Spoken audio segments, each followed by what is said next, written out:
Ante todo, buen día, estimado profesor. Y bueno, respondiendo pues lógicamente a las preguntas del producto académico número uno.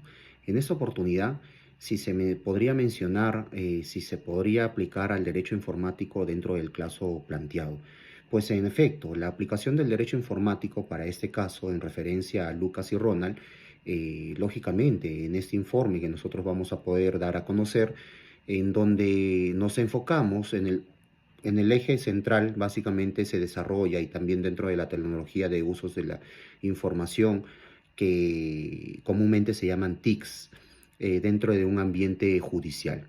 En este caso vamos a plantear interrogantes sobre el impacto de la inteligencia artificial, que también denominados IAS, y a los cuales los dispositivos tecnológicos dentro de la Administración de Justicia, las que en realidad van a ser destacadas en referencia a su responsabilidad ética y legal para quienes lo utilicen.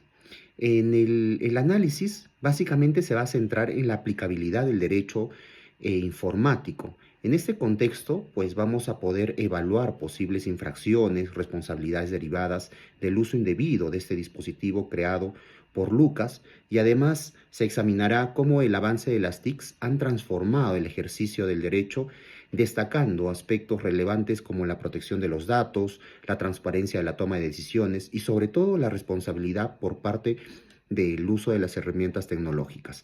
En este aspecto, dentro del análisis hay que poder resaltar algunos datos relevantes. Por ejemplo, Lucas, en calidad de juez como formación previa en mecatrónica, quien desarrolla un dispositivo tecnológico para poder predecir resultados judiciales con un 70% de precisión.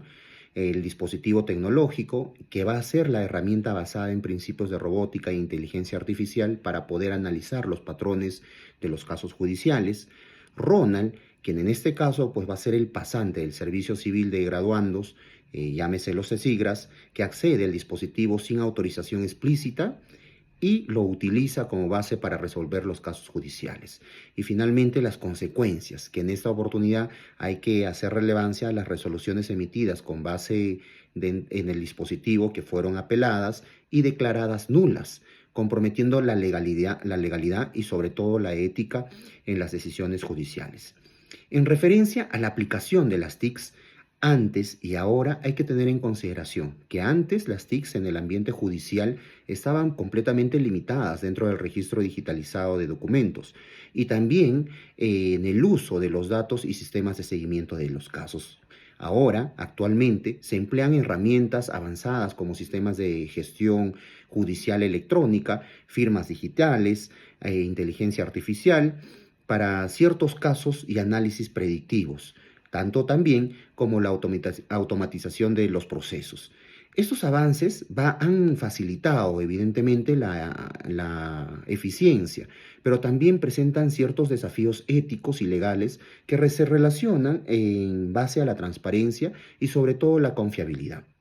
Hay que considerar adicionalmente a esto que la aplicación del derecho informático dentro del caso, pues se tiene en consideración cuatro aspectos. Dentro de ellos, el primero hay que mencionar que es la responsabilidad por el uso indebido del dispositivo, y eso hace referencia al uso del dispositivo por parte de Ronald, que plantea una posible vulneración del principio de buena fe dentro del ejercicio de las funciones públicas. Y eso está regulado en el artículo 1362 del Código Civil peruano. Además, podría configurarse como un acto de negligencia o incluso hasta doloso, según el Código Penal, dentro del artículo 377, sobre todo considerando el abuso de autoridad, al haberse resuelto los casos sin contar con fundamento legal verificable. Otro aspecto a considerar es el de tema de la ética judicial y sobre todo la responsabilidad administrativa que sostiene como tal. Lucas incumple indirectamente el código de ética del Poder Judicial al permitir que la presencia de estos dispositivos no regulados que influyen en las decisiones judiciales pues sean vulnerados como tal. Asimismo, Ronald vulnera el principio de diligencia en el ejercicio de su cargo, y eso está estipulado en el artículo número 8 del Código de Ética, al basarse en resoluciones en datos generados por una herramienta experimental. Así, también tenemos que mencionar que la regulación sobre las tecnologías y decisiones judiciales, por lo menos en nuestro país, se considera que el uso de las tecnologías en la administración de la justicia debe de observar el principio de transparencia, que eso está contenido en la ley número 29733, la ley de protección de datos personales, para poder garantizar el acceso y verificación de la información utilizada. Además, el decreto legislativo 1218 regula exclusivamente el uso de la firma electrónica y sobre todo los documentos digitales, estableciendo la obligatoriedad de cumplir los estándares seguidos y sobre todo la confiabilidad que pueda dar este mismo. Finalmente, los derechos digitales hacen relevancia a la protección de datos y hay que considerar que el dispositivo desarrollado podría pues almacenar información personal y también judicial, y eso hace referencia al uso indebido que podría infringir los principios de confidencialidad, legalidad, y eso está previsto dentro de la Ley de Protección de Datos Personales contenida en el artículo número 8, especialmente si el proceso de información sin el consentimiento de las personas, logran dar unas medidas de seguridad completamente adecuadas. Para poder concluir esta primera etapa, pues hay que considerar la aplicación del derecho informático y para nuestro caso analizado como tal, pues el desarrollo de las TIC plantea nuevos desafíos dentro del ambiente judicial, por supuesto, destacando la necesidad de poder regular el uso mediante los marcos jurídicos específicos que garanticen por supuesto, la ética, la transparencia y sobre todo la seguridad en las decisiones automatizadas. También hay que hacer relevancia a la responsabilidad de la ética y la legalidad.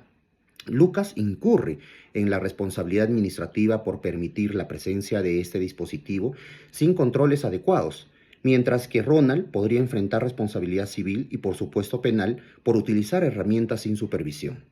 Y esto, lógicamente, va a violar los principios de buena fe y sobre todo de ética profesional.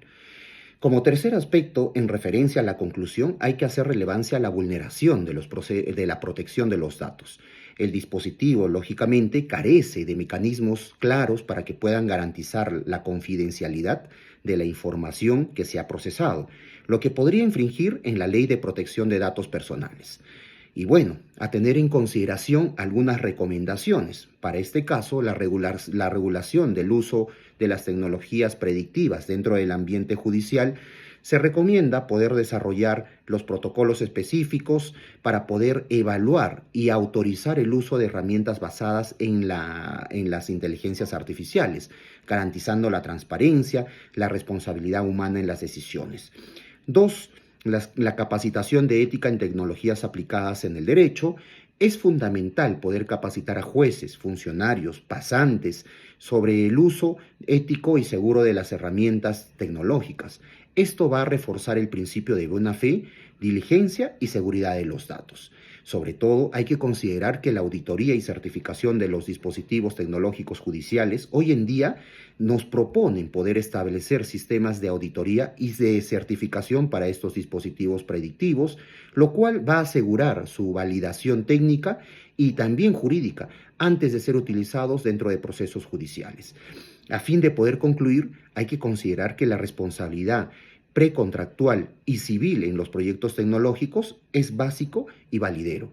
Para poder revisar los acuerdos relacionados con el desarrollo de herramientas tecnológicas para determinar obligaciones contractuales bastante claras sobre el uso y sobre todo su supervisión, evitando evidentemente las infracciones de buena fe que están contenidas en el artículo 1362 del Código Civil.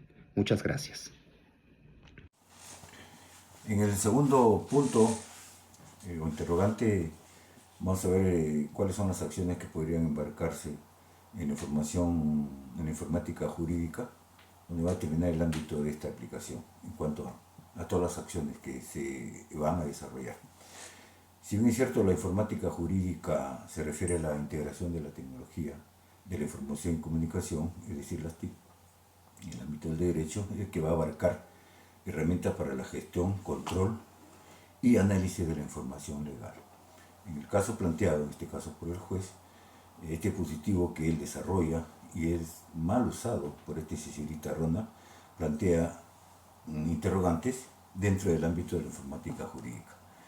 Enmarcado este delito, vamos a fundamentar, de acuerdo a la ley 30096 de los delitos informáticos, tenemos un artículo en su objetivo, que su objetivo se data de esta ley de prevenir, sancionar las conductas ilícitas que afecten el sistema y datos informáticos. Como en cuanto al artículo 2, es el acceso ilícito, acceso ilegítimo a toda o parte de un sistema informático, es decir, que va a vulnerar todas las medidas de seguridad establecidas para impedirlo. En cuanto al artículo 3, tenemos el atentado contra la integridad de datos informáticos, que es a través de la tecnología de información donde se va a borrar, se va a deteriorar, alterar o suprimir o hacer inaccesible datos a dicha información. Y por último tenemos el artículo 4, que es el atentado a la integridad de datos informáticos, el que deliberadamente e ilegítimamente utiliza total o parcialmente en un sistema informático o el impedimento a esto. Muchas gracias. Buen día. A continuación, respondiendo al interrogante número 3, ¿es responsable Lucas por las acciones de Ronald?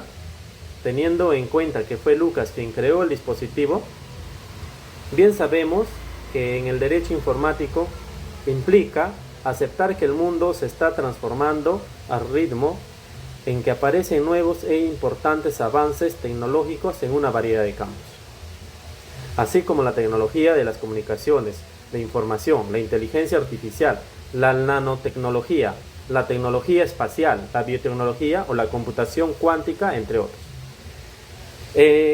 Cabe recalcar que en principio debe tenerse en cuenta que las responsabilidades son personales, es decir, quien ejecuta la acción, de allí que la tipificación del delito recae sobre quien comete el acto ilícito.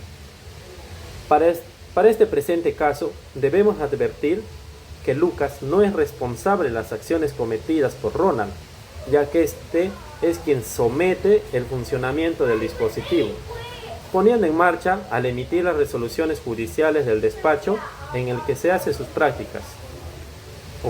Es decir, que la imputación recae sobre quien comete el acto delictivo. Claramente se puede observar que este caso se encuentra enmarcado en la información jurídica, dado que Ronald usa una herramienta para poder maximizar su trabajo, es decir, emitir las resoluciones, en el que posteriormente todas son apeladas y declaradas nulos. De acuerdo con el Código Penal, Lucas no es responsable por las acciones de su robot, ya que si la ley fuera diferente, los padres de Lucas o sus abuelos serían responsables, por lo que Lucas no tendría ninguna responsabilidad. En este caso, la única responsabilidad sería de Ronald por usar el método cibernético en los oficios, lo que lo haría responsable de cualquier sanción que se le imponga en su contra. Eso sería todo, muchas gracias.